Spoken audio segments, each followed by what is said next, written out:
क्योंकि हमारे कॉन्स्टिट्यूंसी में रेल कनेक्टिविटी थोड़ा कमजोर थी उसमें, बहुत सी ट्रेन स्टार्ट करी and Balangir to Nuapada via Patnagarh, इसका मैंने सर्वे कराया।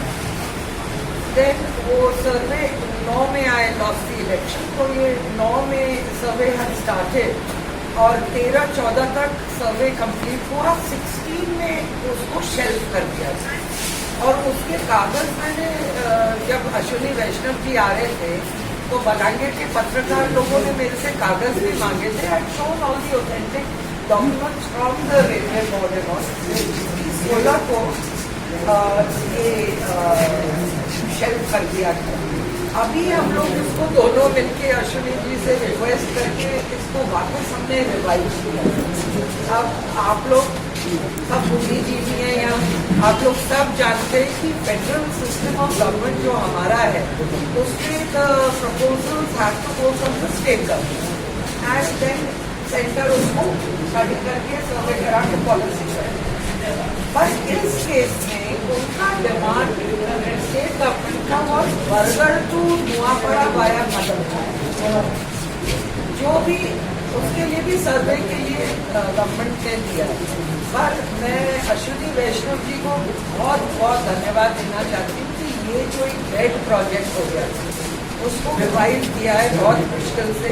तो उसका FNS जो कहते हैं फाइनल लोकेशन सर्वे के लिए 2.5 crores has been given this year। और आपको मालूम है गवर्नमेंट का काम समय लेता है, तो अब ये होपिंग कि वो जल्दी हो जाए सर्वे। हाँ, बट लैंड तो उसके बाद अगर भगवान की कृपा से होता है then you know land acquisition of Balangir Khurda is going on till today. But I at least we have started something for and अगर यू नो अच्छे representatives are elected, they'll take it forward. Once I took it forward, then it got done. Now again I'm taking it forward, so ideas next time you are meant to vote for me so that we can have the railway line. So ये इसका status है।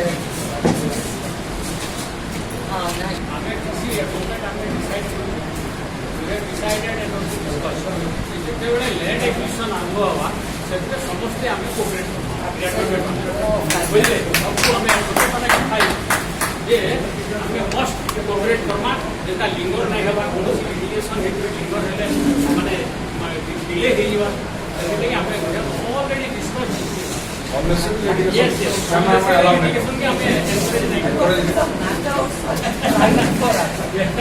मात्र 80 kilometre road length है। अब railway में तो शायद थोड़ा कमेगा या कुछ बढ़ेगा, पर आप ये सोचिए कि we have railway station starting from Chudapali, उसके पहले कौन सा था हड्डाटाल, चूड़ापाली, मानसा, पटनागढ़ एंड उसके बाद गंभारी, लाहौर एंड टू पदमपुर। तो पटनागढ़ सब डिविजन का आप सोचिए इकोनॉमिक डेवलपमेंट आप the whole land value will rise like highway हो या रेलवे हो, लैंड वैल्यू बढ़ेगा।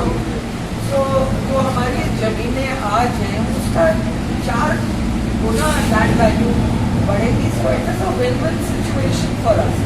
एंड जो नितिन गडकरी जी एक बार बहुत पहले आए थे, उस टाइम मैं सांसद देवराज साहब MLA थे, मंत्री थे, we had requested for 2 highways to be declared specially जो in principle had been agreed upon.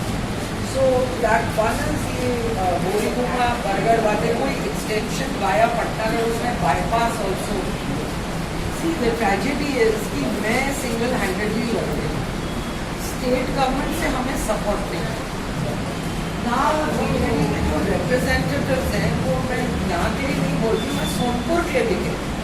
अब सोनपुर का एक रेलवे लाइन जो 2006 एंड 2007 में जो from Sambalpur to Gopalpur the whole fast train corridor was being done, उसका अलाइनमेंट वॉज वाया सुबर्णपुर।